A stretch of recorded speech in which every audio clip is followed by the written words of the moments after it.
இன்றே டவுன்லோட் செய்து உங்கள் ஃபேவரட் ஷோக்களை என்ஜாய் பண்ணுங்க. மா வந்துட்டியாப்பா? எங்கப்பா என் மருமக? அவளை கூட்டிட்டு வந்துட்டியா? அம்மா அவங்க வரலம்மா. அவங்களுக்கு இந்த கல்யாணத்துல விருப்பம் இல்ல.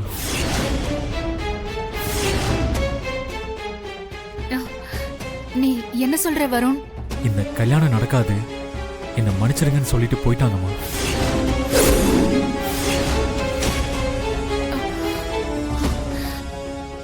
இல்ல, என் மருமக அப்படி சொல்லிருக்க மாட்டா. அம்மா அவங்க என்கிட்ட தான் சொன்னாங்க. ஏன் என்னன்னு கேக்குறதுக்குள்ள மயங்கி விழுந்துட்டாங்க. பதட்டத்துல தண்ணி வாங்கிட்டு வந்து பார்த்தா அவங்க அந்த இடத்துல ஆளை காணோமா. இல்ல, இது அவளா சொல்லிருக்க மாட்டா. அப்படி அவ சொல்லியிருந்தா அதுல ஒரு காரணம் இருக்கும். அவளுக்கு என்னமோ நடந்திருக்கு. என்னம்மா சொல்றீங்க? ஆமாப்பா.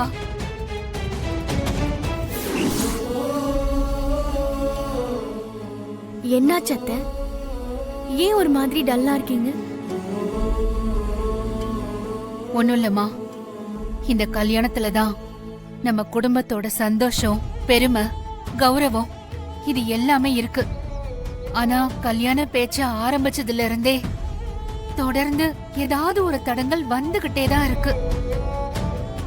அது ஏன் என்னன்னு ஒண்ணுமே புரியலமா.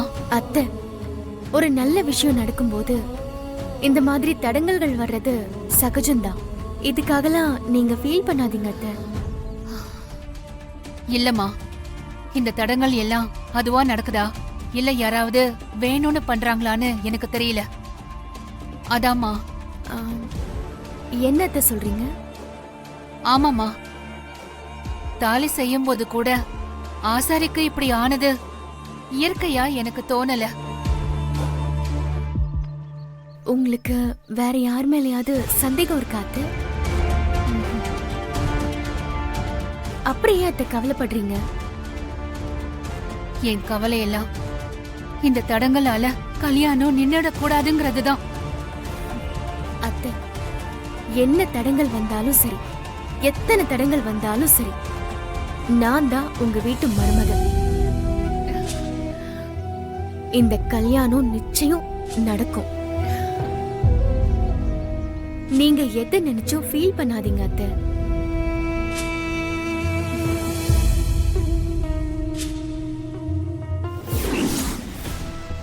இப்படி சொன்னவ எப்படி வருண் கல்யாணம் நடக்காதுன்னு சொல்லிட்டு போவா? வெண்ணிலாவுக்கு ஏதோ பிரச்சனை, அதனாலதான் அந்த வார்த்தைய சொல்லிருக்கா. முதல்ல அவ எங்க இருக்கான்னு கண்டுபிடிக்கணும். ஐயோ, அவங்களே கல்யாணம் நடக்காதுன்னு சொல்லிட்டு போனாலும் அம்மா விட மாட்டாங்க போலயே. இப்ப என்ன பண்றது? நீ ரெடியாகுப்பா, வெண்ணிலா கண்டிப்பா வருவா. மா, இந்த கல்யாணம் நடக்கும். மா சொல்றேன்ல, போய் ரெடியாகு. சரிங்க.